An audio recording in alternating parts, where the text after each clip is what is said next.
there's a new rallying cry for Democrats running for president today.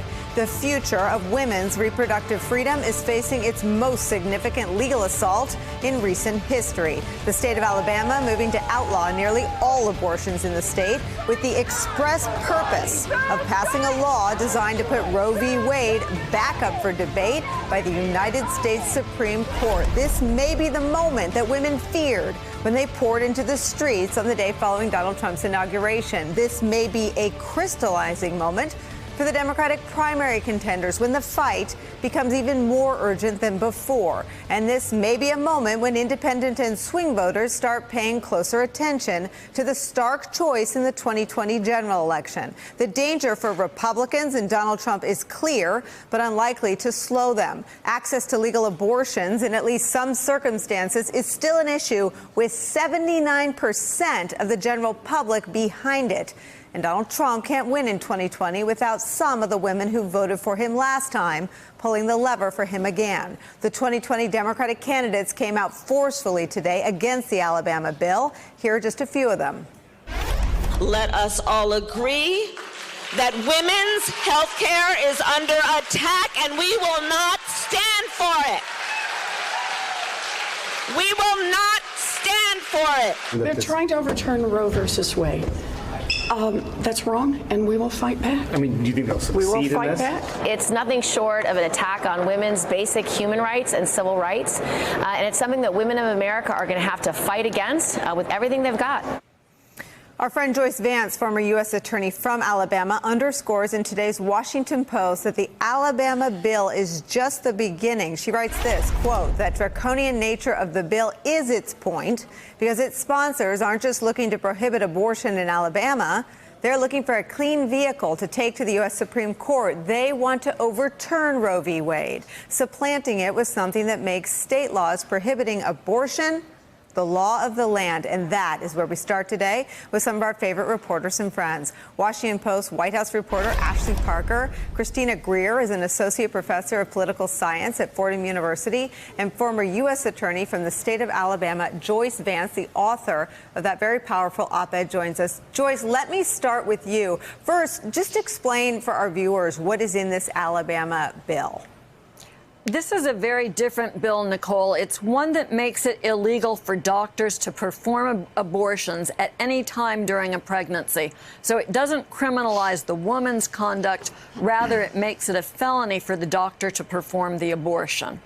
Joyce, take me through your argument that this isn't just a bill that would affect the criminal exposure for any medical practitioner, make it a crime to provide that health care service for families, for women. Talk about the goal's legal objective, which you outline in your piece, that it is nothing short of bringing Roe v. Wade up for relitigation by the U.S. Supreme Court.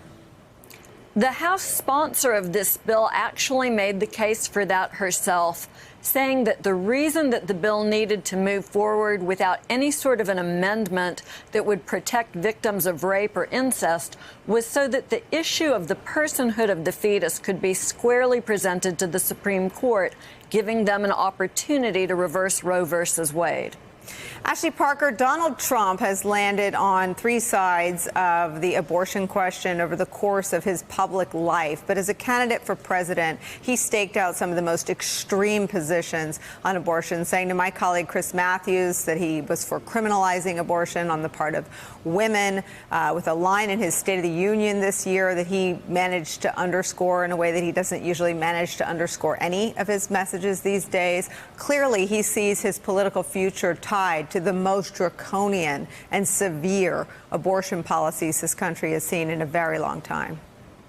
He absolutely does, right? This is someone who about 2 decades ago was pro-choice. Then when he ran, he was pro-life. But you mentioned that interview with your colleague Chris Matthews, and what was so striking about that, for instance, was that this is a president who, while he has staked out very hard right, conservative, pro-life position sort of doesn't know the language of that movement. And whenever he was kind of pushed to engage and answer questions and follow-up questions, kind of stumbled and blustered. So it was as if he sort of understood the top line of what his base wanted to hear, what he needed to say to win the support of evangelical voters. But he hadn't spent his life marinating in those issues and couldn't always talk about it in a clean, coherent way. But you are right that this is something he believes is a base turnout strategy. This is something his supporters care about.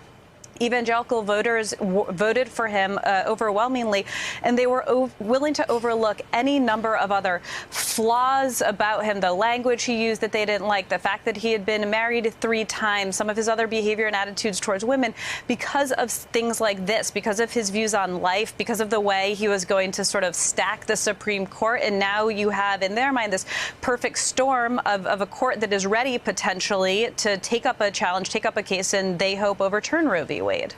Let's bring into the conversation one of the Democrats looking to put him out of work. New York Senator Kirsten Gillibrand joins us from Capitol Hill. I've seen your public comments and have followed you on the campaign trail and throughout your career long enough to know your views about this bill. But I'm curious to understand this is such an orchestrated attempt to relitigate Roe v. Wade. What does the counter effort look like to protect it? Well, we have to shine a light on this issue. We have to raise up voices of the women who will be affected by this draconian and inhumane policy. And make no mistake, this is a nationwide attack on women's reproductive freedom, on their basic civil rights and basic human rights. Over 29 states in this year alone are attacking women's constitutional rights. And we have to fight. We have to fight now, harder than we have ever fought before. And so I'm traveling to Georgia tomorrow to talk about the law that is just passed there, to lift those voices up of the women who are deeply affected, and to make sure that America understands that this is going to be a fight for something that is so important and personal to every woman, that decision to make these kinds of life or death, intimate decisions about our families and our bodies. Senator, how do you take this number? 79% of Americans still support abortions in some instances. And this law would really go against overwhelming public support for access to abortions in the case of rape or incest, when the health of the mother is in question. How do you take that and protect yourself and the entire Democratic field of candidates from being painted as extreme on this issue, an effort that the Republicans spend a whole lot of time, energy, and I don't know if everyone understands how much money they spend trying to paint anyone that's for access to reproductive health services to women as extremists. The extremists are the people that are against 79% of the voting public. I think that's why we have to lift up the voices of the millions of women who will be deeply affected by these inhumane bills and policies to criminalize abortion, to criminalize providers and healthcare providers. The fact that over 70% of America is with us just shows that this is an all-out assault, an all-out attack by the Republican Party to undermine basic civil rights and to roll back and undermine basic reproductive freedoms in this country. It is something they are determined to turn back the clock on. Do you worry that questions around women's reproductive health services, around access to abortion, has been put into this box of being a woman's issue? Any family that's faced this predicament, oftentimes there's a man at the table as well. How do you make this issue broader? How do you make it about American families? I think we talk about the real impact it has on the lives of our family members, our communities, and on women in general. I think it's a healthcare issue, it's an economic issue, but it's also a civil rights issue. The fact that women aren't going to have permission to make decisions about their own reproductive health, their own bodies, their own families, is something that's untenable. It's really egregious that members of Congress, that President Trump, that these Republican, very extreme legislatures around the country want to basically turn the clock back on women's reproductive freedom. And I know one thing, Nicole, in the last election in 2018, women's voices were heard. They ran for office in record numbers, they won in record numbers, and women's vote turned out in record numbers. And so I hope America's women and their families and the men who love them are paying attention, because what this president is doing is criminalizing basic health care and undermining our constitutional rights and our constitutional freedoms to make these very intimate decisions ourselves. So, Senator, as if on cue and not orchestrated by us, the president has weighed in on the Alabama bill since you and I have been speaking. Let me just read you the White House statement, and he's putting into motion what you and I talked about a moment ago. This is the White House statement on the Alabama abortion bill. Unlike radical Democrats who have cheered legislation allowing a baby to be ripped from the mother's womb moments after birth, President Trump is protecting our most innocent and vulnerable, defending the dignity of life, and called on Congress to prohibit late-term abortions. How do you take on, I mean, I count 4 lies. How do you take on the distortion field coming from someone with a megaphone the size of Donald Trump's? President Trump is lying to the American people. He's lying to the American people about the issue and about his intentions. He has always intended to have radical justices on his court to undermine basic reproductive freedoms and civil rights.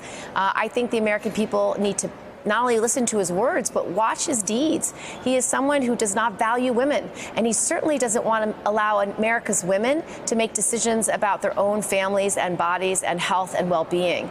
He's criminalizing doctors who are providing care with lifetime sentences in this Alabama law, and he will make it impossible for women to seek the care they need and be able to meet the needs of their families. And I'm going to lift this up, and as President of the United States, I will not appoint any justice that does not agree that they will support the precedent of Roe v. Wade or any other judges. That is the law of the land. And I think both Gorsuch and Kavanaugh lied to the Judiciary Committee when they said they would uphold precedent. And if they then go back on this statement they made during their confirmation hearings, I think we should look towards what we will do to address it, because we need far more oversight and accountability over these Supreme Court justices. And if they lied in their hearings, then we should take action. Let me just push you a little bit on some of what you just laid out. Are you saying that you're going to elevate this issue in light of this vote heading to the governor's desk in Alabama? Will this be a focus of your candidacy? It already is. I value women in America. I think they're smart enough and capable enough to make decisions about their own bodies and health. And President Trump doesn't. He doesn't value you, nor does he trust you. And I hope the entire country, every family in America, hears what President Trump's words are. He is lying about what these rights are, and his party are not trying to just literally turn back the clock on reproductive freedoms in terms of abortion and criminalizing abortion rights, but they're also trying to turn back the clock on access to contraception. So we are turning the clock back decades under this president and under these extreme legislatures. So I hope America's women are paying attention, and I'm going to shine a light, and I'm going to lift up the voices of the women who are deeply affected by this draconian law, not only in Alabama, but 29 other states just in 2019 alone that are aggressively trying to do a nationwide attack on women's reproductive health and freedom. Senator Gillibrand, thank you for spending some time with us. I hope you'll come back. I will. We're grateful. Let me get back to you, Joyce Vance. It sounds like this is something that the White House is already seeking to depict as a projection, that this is clearly the most extreme sort of state law to be crafted around abortion. The first words from the White House, if I could just read their statement again, unlike radical Democrats. I mean, the radical actor with any objective analysis is the proponent, the group supporting this bill. Well, Donald Trump seems determined to dig in on this issue and make abortion, which is already plenty divisive in this country, the most divisive issue possible with the most divisive legislation. in advance of the 2020 election. And, you know, I've often wondered, Nicole, why leaders in this country can't bring us together in areas of agreement, even in an area that's this difficult, by promoting pro-life policies like access to medical care, access to child care for mothers with young children. It seems like that's what someone who wanted to bring the country together would do, as opposed to this president's focus on keeping us as divided as possible. So, Christina, here's what's in the bill, because I think it's another one of those issues where the White House is banking on people not understanding what's in the bill. The bill bans abortions at every stage of pregnancy. Doctors face up to 99 years in prison for performing an abortion, something Joyce has underscored. There is no exception for cases of rape or incest, and the only exception is when the mother's life is at risk. This is where that 79% of the voting public, this is where you lose a lot of them. Most people support some regulation and limits, but they do not support a bill like this. Right, and especially with rape and incest, that's where a lot of people come on board. I mean, here's what's so fascinating. This is the job that Mike Pence was sent to do. Right, and he's doing everything. He's making everyone fall in line. And this is also why it's so important for people to understand who's in their state legislature and recognize that not every woman is for women's issues. Right, the architect of this bill is a woman. So when we are asking women to run, we want to also be very clear. We want pro-choice women to run in some of these state house legislatures. We saw the Republican men, all 25 white men who made this decision. It's frightening because we see this in Georgia, we see this in Ohio, we see this in Alabama, and slowly but surely, you know, when you have just minor caveats, 6-week abortion bans. Most women who have ever experienced a menstrual cycle know that if you are pregnant, you probably won't know at 6 weeks. And so these are things where we're not having sex ed in schools. We are, you know, pulling back on contraception. We are not providing, you know, any sort of education. And then you're taking away the opportunity for a woman to make a choice. And it's, I push back on this pro-life, pro-choice dichotomy, because it's a pro-choice or anti-choice. We're talking about whether or not the government is going to allow a woman to make a decision for the rest of her life. So you're essentially saying a woman cannot make her own decision, yet I'm going to make you have a child with no health care, with failing public schools, with no safety net, with decreasing jobs, with essentially the Republican Party leaving Americans by the wayside.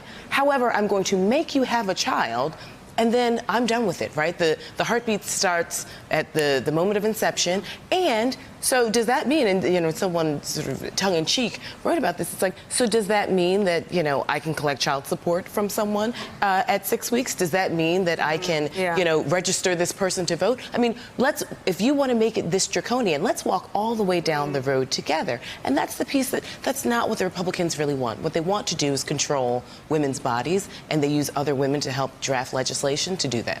Ashley Parker, your analysis came true 2 minutes after it came out of your mouth. I want to come back to the president's lack of fluency around these issues, because it's such an important point. In an interview with Tim Russert, I think in the late 90s, he actually didn't express any opposition to partial birth abortions. But his language now really seems to be such just a dramatic and flagrant distortion. There's nothing close to happening like what he describes in his rallies. Let's watch and talk about it. And Democrats are aggressively pushing late-term abortion, allowing children to be ripped from their mother's womb right up until the moment of birth. And then you have this governor in Virginia, you saw that. The baby is born, and you wrap the baby beautifully, and you talk to the mother about the possible execution of the baby. No, can't do that. There are countries where someone other than its leader would go to jail for lying like that. This isn't one of them, at least for now. But those lies, that package of lies, that fiction, that smear, has behind it an entire West Wing staff that knew what he was going to say, saw what he said, and never came out afterward and cleaned up any of those brazen lies. Is this what we're to sort of gird ourselves for as the election heats up? Well, again, the president is not speaking about abortion with any real fluidity or clarity or nuance. And even in that, if you were to fact check it, there's a lot of problematic things in that clip you just played. But the top line remains, which is, again, this is a president who, if you take into account what he says, he claims to have had a true 180 on this. He sort of has, the president famously has these unnamed friends. There's a guy, Jim, who goes to Paris a lot that sort of help him make decisions. And the president sort of attributes his switch on this issue to an unnamed friend who ended up keeping the baby. So even if he sort of comes to it earnestly and you take his word, he also deeply understands that at its core, this is a political issue. This is one of the reasons why he chose Vice President Pence to be his vice president, because the vice president can speak this language to evangelicals, to his base, to the pro-life side in a way that the president can't. There's a number of people in the administration who hold these views for far longer and far more deeply than the president has. And he believes it's as much as it is also on people on both sides of the debate will say a moral issue, a civil rights, human rights, reproductive rights issue, whatever the side of the debate you're on, it is at its core a political issue for 2020. And you're going to see the president message it in that way as a base excitement and turnout strategy. Hey there, I'm Chris Hayes from MSNBC. Thanks for watching MSNBC on YouTube. If you want to keep up to date with the videos we're putting out, you can click subscribe just below me or click over on this list to see lots of other great videos.